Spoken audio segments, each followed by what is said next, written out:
All right, everyone. So we're back. I hope everybody had a great new year. I feel like I'm still recovering. I guess that's what happens when we get old. Nonetheless, I'm really, really excited to show this one. So this is the QoL Plus mod. So anybody who is coming from ASE, you all may be very familiar with the Superstructures Plus mod. It had all your bells and whistles. It had your pull. It had your farmers, your gardeners, your nannies, your domesticated beehives. It had, more storage slots. It had pretty much everything that we all love, and a lot of the mods separately I've reviewed, but it all into one. And I'm really happy to actually show this. I thought it was really cool. So we're going to take a look. I did set up everything that comes with it, and we're going to talk about some of the things. Most of it is pretty straightforward. It's not any different than most of the stuff you use in Ark. But let's do it. So all of the QoL stuff can be crafted in its respective places. Obviously, most of it will be in your inventory, with the exception of your fabricators and your grinders. You all know where those are made. I am in creative mode, so yes, it looks like I can craft it all on my person, but you all know your smithy is going to get you some of these items. They're not crafted on you. Nonetheless, um, there's definitely quite a few things I want to talk about, so you can take a look there. It's got all of the same things that S Plus had. Anybody who is new to ASA and mods in general, this will be new for you. So let's get into it. So, of course, there is the feeding trough here. The feeding trough is your standard feeding trough. It doesn't really do a whole lot different. The range on it is wider than the regular one that ASA provides to you. The QoL converter. This is going to convert any vanilla structures you may have made by mistake. If you go, oh, oops, I didn't mean to make the vanilla one of that. I wanted to make the other one. You will throw it in here, click on it, and then you will have the option to convert it. I don't. Oh, maybe these will. No. Convert selected item. There you go. These are now QoL converted stuff.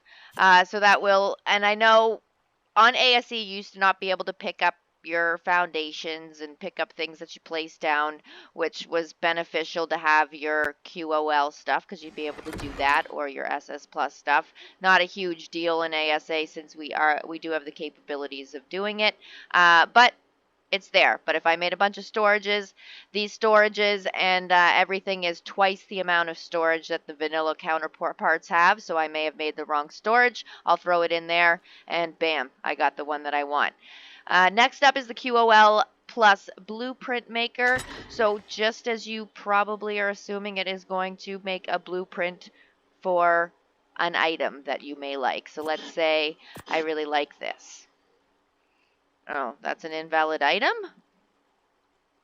Converts structures to blueprints, so I need a structure of some sort. That's not gonna work. Oh, that is gonna work. Convert to blueprint. So it will take your item away, but it will give you the blueprint for it. So only structures, my apologies. Can't just throw your weapons in there. Structures, though. So it does give you also a metal storage box, which is just a different look. It's almost like a safe on its side. Has 100 storage slots in it. Nothing really fancy, but it's just something different to look at. This one here is your ammo box. Anybody who plays PvP or anybody who plays PvE who may use turrets will find this very, very useful. So this mod obviously brings a lot of quality of life. It stops that real grind that some people and a lot of us get sick of doing by having little things like this. So this is going to store your your ammo in here, but not only will it store your ammo, it will automatically deposit your ammo into any nearby turret. So you no longer have to worry about climbing up to your turret tower or filling up all your turrets. This is going to keep them fully stocked and loaded for anything, which is great. So I mean, that's something you don't have to worry about. We'll go right here. This is the hitching post. So if any of you guys are sick and tired of your dinos, something comes attack and they fly and they run and they are everywheres, well, this is what you need. The hitching post. So basically, you're just going to go up to it. You can see it says hit E to hitch your dino. Any nearby dinos will be listed here that you can hitch. If I choose my pygmy griffin, there you go. It's got a little leash on it, and that guy is not going anywheres anymore. So you no longer have to chase them down. I did put the fridge down so you guys can take a look. It's the same as the vanilla counterpart. It just has a bit more storage. All of these can be configured in your ini settings. So anybody who plays specifically PC. I know how to do it on PC, so I apologize. But all of these, you can change the amount of storage slots any of them have within your game ini files to change it. You can adjust all of this stuff. So in here, you can have your jerky being made, which is the same as its vanilla counterpart. It is still slow. This is not making it any faster. I checked. The air conditioner, so this one is just a little bit more powerful than its vanilla counterpart. We've got just the small storage, so this small storage has 30. You are used to the vanilla, which has 15 storage slots. Here you go is the big, large storage box that'll hold 90. Vanilla counterpart will only hold 45. So, next up is the Domesticated Beehive. I will show you this, so this will be crafted on your person. This is the items that you will require to make it, so it's a little pricey as far as rare flowers and robbing beehives go, but it's totally worth it. It will generate honey faster. You just throw some wild flowers in there, and it's domesticated, so we don't have to worry about getting stung and having to have our ghillie suit on to go in here. You can see I have already threw some rare flowers in there. It seems you get about 1 honey for every 1 rare flower. If anybody needed the conversion on that, that's what it seemed like. I put 51 in there, I think. Well, that doesn't convert, right? No, I lied. I put 51 rare flowers in here, so ignore what I just said there. You're obviously getting, I don't know. I can't do the math on that. In addition to this being a domesticated beehive and passively generating you your honey, this also actually irrigates any nearby plots and has quite a big range on it. So you can show the watering range just to give you guys an idea. So you can see how far this thing is irrigating, which is actually great. No pipes, no hoses. I know ASA has obviously changed that as well. It's just one simple pipe and it gives you quite the range, but not range like this. So I thought that was pretty cool. I did set up some other things over here. This is your industrial grinder, QoL Items. So there you go. So you can obviously come in here. You can craft different things that you may need. So biotoxin, I could throw some, I could throw some narcotics in there, convert it to some biotoxin. Some of these items that you don't get on any of the maps here on ASA because these maps are not out, you can craft all that stuff. So your gems, your congealed gas balls that aren't on the island, as you know.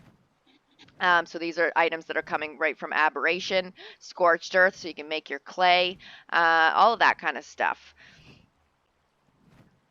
And of course, you can throw your resources in there, your clothes, all the extra armor, the weapons, everything that you end up getting from the loot drops and whatnot. You can throw it all in there, grind it up, and you will get 50% back of your resources that you use to create it. Do you guys hear that? No, me neither. Guess what? So all of these machines that make a loud noise in your base, they are silent on the QoL mod. So no longer do you have to be yelling at your tribe mates over your fabricator and everything else. These are completely silent. You will not hear them, which is kind of nice. I don't know if the noise bothers anybody, but it's a nice feature, I must say. So this is just the fabricator. It obviously is going to hold twice the amount of storage slots, but it does the exact same job that the vanilla one does. You can see I mentioned that some of these are made not obviously on your person, but where you all know that they are made. There you go. So next up, The industrial forge, nothing special about it. The one thing I will say that I noticed with SS Plus, and I am comparing, but with SS Plus, the industrial forge, the tech replicator, these things were a slightly smaller than their vanilla counterpart. These seems to be the exact same. They are very large. They take up a lot of space. I have the tech replicator. You can see it way down, way back there. I did place it, but that's it. It's over there. It's giant. You've all seen it before. It takes up more room than anybody ever needed. Okay, so before I talk to my friends here and talk about them, we're going to go over here to the propaganda. So you can see this, QoL. Right here, so your propagator, this is how you can breed dinos in cryopods, which I think is pretty fancy. So anybody who may not use some of the dino storages and things that are out there, because I know there are mods that obviously allow you to do this. This is all in one mod, so you don't have to worry about having 15 different mods, and this is an option. Now, obviously, it is an expensive option. Personally, this was available always on SS Plus. I never used it. As well as the Mutator. But today we're going to look at it. So I do apologize if I'm not fluent in how these work. You guys can all take a look. We'll go into it. I'll even try a few things out. But they are expensive. It is element rich. You will not be able to access these items until you're far into the game, obviously. So I did throw 2 griffins in there. The mod does not come with cryopods. I simply use the cryopods that come with my simple dino storage that I have, and it worked. So I have 5 minutes left to that, but basically they went in there. I put the male, the female, and I hit literally start breeding right here.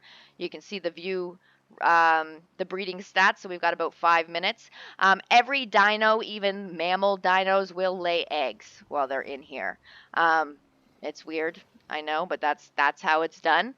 So all dinos, don't be alarmed, will be egg laying while they are in here. I will say it is taking a long time. This, when I bred them, was on a 1 hour countdown. We're down to 5 minutes now, but it is long. I want to make sure, cryopods will not lose charge, but they have to contain the adults and the opposite genders for it to work. The cryopods I use don't lose battery anyway, so irrelevant, but anybody who is using the standard, regular, vanilla cryopods, obviously that's information you want to have. Now I am stuck and I can't get back up. Okay. Okay, I'm going to have to back you up. You don't back up, that's right. Really? Okay, I am just all over the place. Okay, so here is the Mutator. So there's quite a bit to this, so you can change modes, and we'll kind of go through quickly. You can read, or I'll read it, whatever you guys want to do. So there's different modes to this Mutator. So this is going to send out a pulse of radiation that causes any nearby dinos to lay mutated eggs or give birth to mutated offspring. So this is a way to guarantee yourself mutations on your offspring when it comes to your breeding. It obviously only works on adult creatures. Multiple stacks increase stat gain per mutation. It does take 10 element for 1 pulse. So if we hit change mode, we could use this one. This is going to be something different. It's going to swap the gender of any nearby dinos. Gender swap dinos will be immune to any further gender changes for the next 6 hours. It's not going to work on any dino with a mating cooldown or that has been granted a random gender by the mutator. Or, of course, if it's not an adult. So next up is this one, grants a random gender to a nearby genderless dino. So that, like for... what is a genderless dino? Beetle? I think a beetle would be a genderless dino, for example. So this could give it a gender, and I'm assuming I'd be able to breed it if I did that. And lasts 6 hours. Can be refreshed by subsequent pulses. Gender will not change when the buff is refreshed. So it is not permanent. So you have 6 hours to do what you do.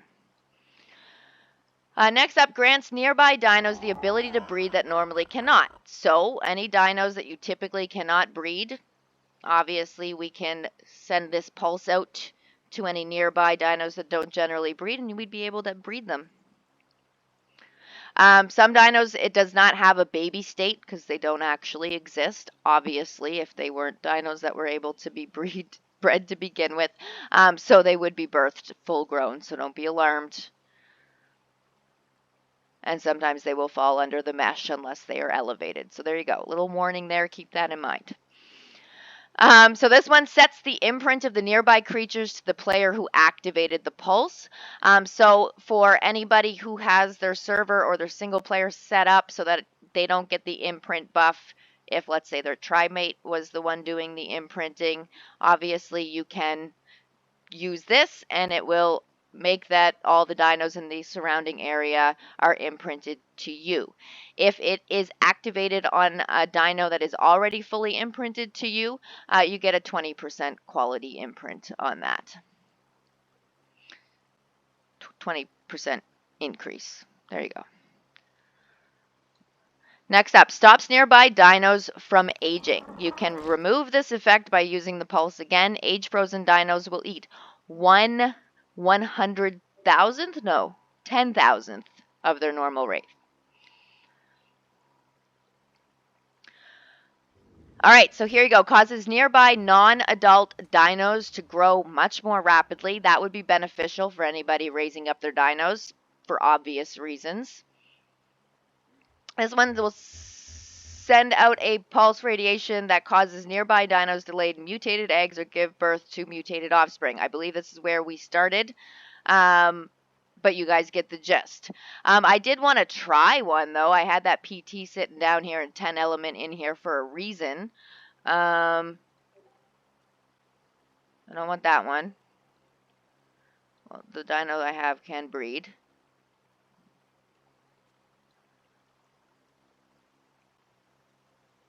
You can remove this effect. Oh, that's from not aging.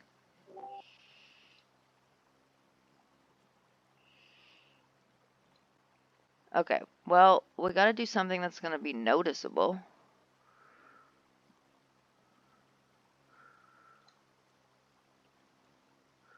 Maybe we'll do the imprint one, because maybe I have a feeling. Are you imprinted? Oh, it is, but we'd get a 20% buff. Well, let's see if that's actually going to do anything. Apologize if it's not going to show us anything, but let's give it a go. Create imprint pulse.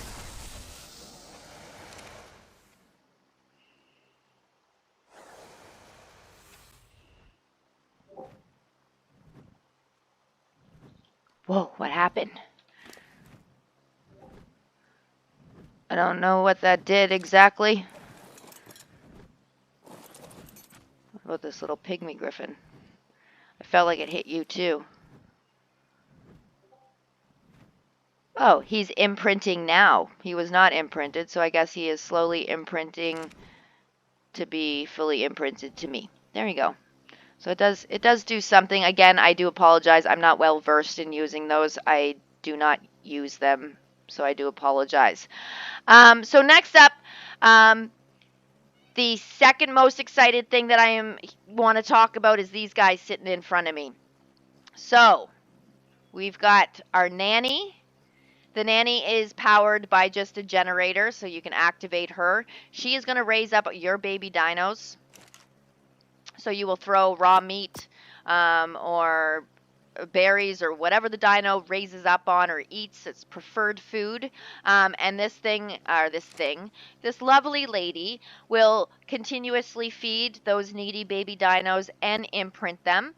Once they do hit juvenile, you will need a feeding trough that also has food in it, so do not forget that, because they will obviously attach to that once they become juvenile, and she will no longer be feeding them.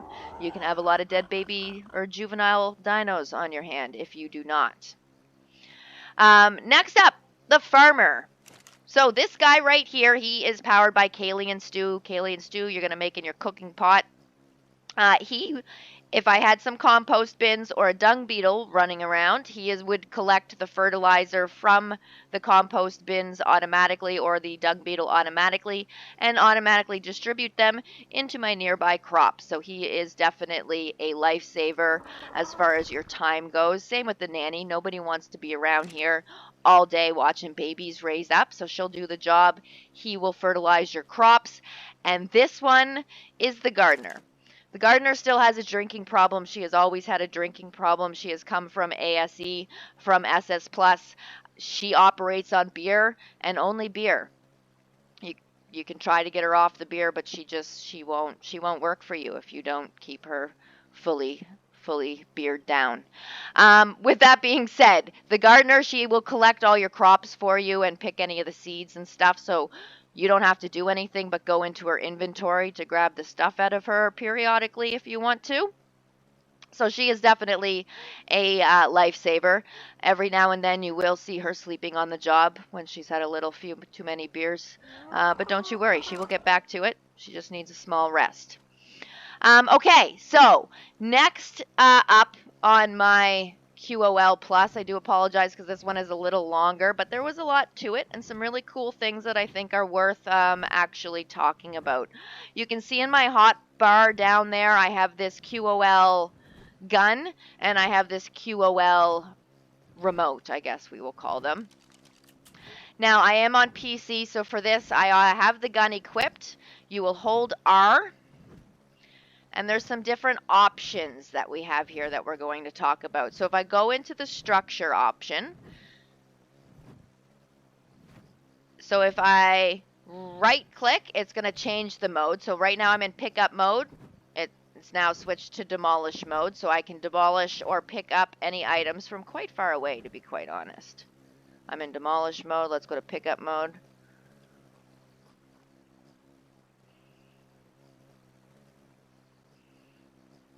I wanted to pick something up. Pickup mode.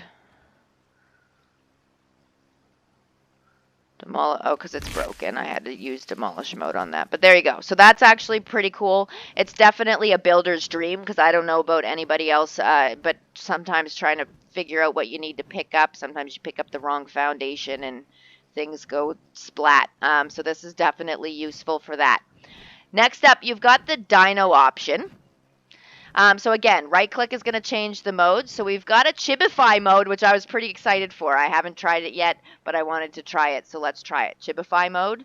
So I can turn you into a chibi.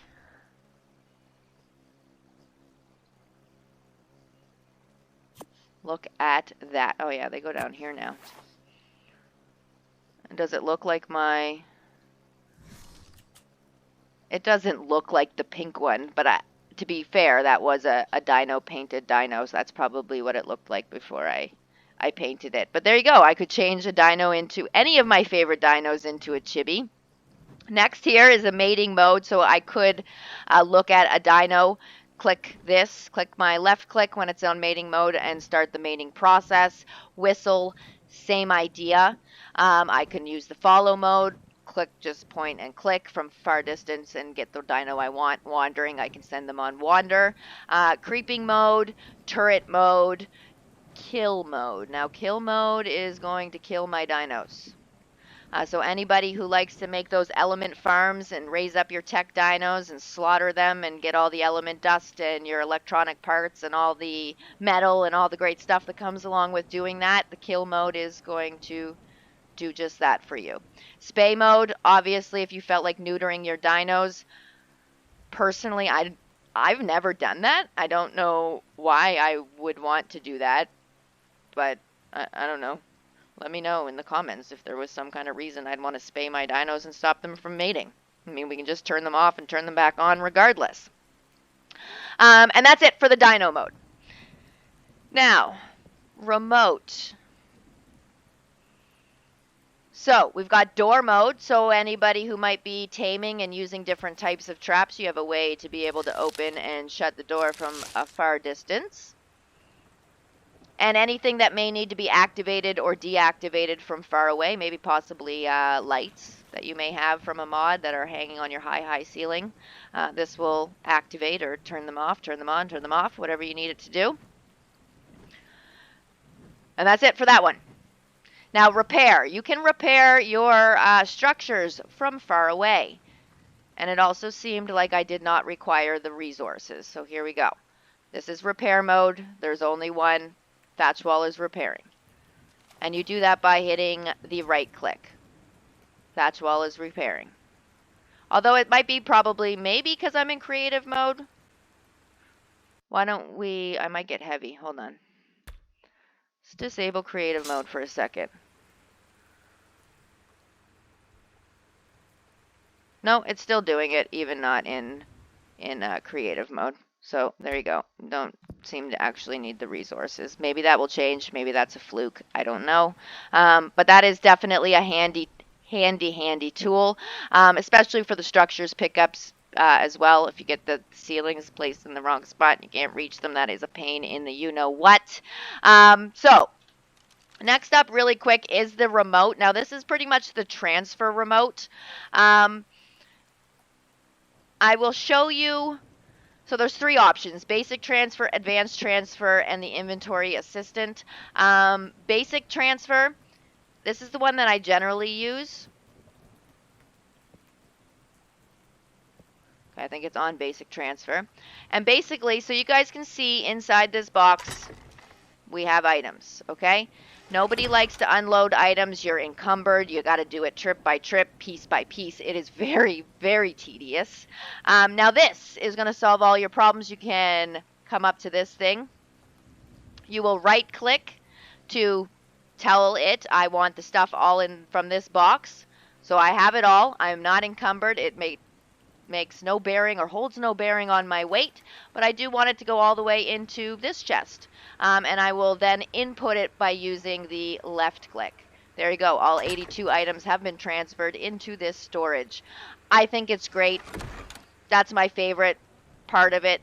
The other two modes I don't really use, so again, I won't be very good at them. The advanced transfer I did figure out. So you click advanced transfer and then you just hit the left mouse button to open up this lovely menu. So this is basically kind of specific. So I can choose, I want you to take from my personal inventory something that I might have in there, which I probably don't. I might have a blood extraction syringe. And I want you to put it in...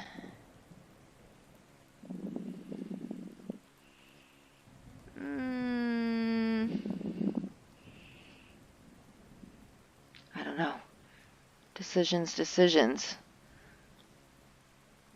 I don't think it would go in one of the... I want the smithy. All right, so it's going to take from my personal inventory any blood extraction syringes I have, and we'll put them straight in the smithy. There you go. So blood extraction syringe, one item was transferred. I could run all the way over to my smithy and grab it, but you guys kind of get the idea of how that one works. And then last but not least, as far as this one goes, was the inventory assistant. I'm not, and maybe you guys can let me know in the comments section, I'm not 100% sure. And again, I do apologize, but I'm being honest, I'm not 100% sure how exactly this works. But I think... I can set things to automatically drop so that I'm not gathering them in my inventory, I believe. So if I wanted to stop collecting raw meat or something like that, I think it will just automatically drop those. Or whatever it is that... But again, I could be very wrong. I'm probably very wrong. So I apologize. That is outside of my knowledge as far as that goes. Just that one thing. But yeah. Overall, I think this mod 100% is worth it. I do apologize. We definitely went a lot longer than I usually do, but this was definitely worth showing. This will eliminate your need for a whole bunch of different mods to try to come up with everything that this one has. I'm really excited. I didn't know it existed. I'm probably the last person that knows. I'm probably late on actually reviewing this one because there's like 250,000 other people who have already downloaded this, but this is exactly what I've personally been missing. So it will definitely help me minimize the amount of mods I have to have on my server. And again, I do appreciate everybody who has been supporting, liking, subscribing, watching the channel, joining the Discord, joining us in our gameplay. We do have 2 ASA PC and Crossplay servers right now that are for our community. So subscribe to the channel, join the Discord, and you can join any one of those. We are also going through a Primal Chaos playthrough on a 3rd ASA server that we have. That one is membership or Patreon only, but if you are interested, join the Discord and we'll let you know how to get in there. Again, thanks everybody. I do appreciate each and every one of you, and I will see you all in the next one.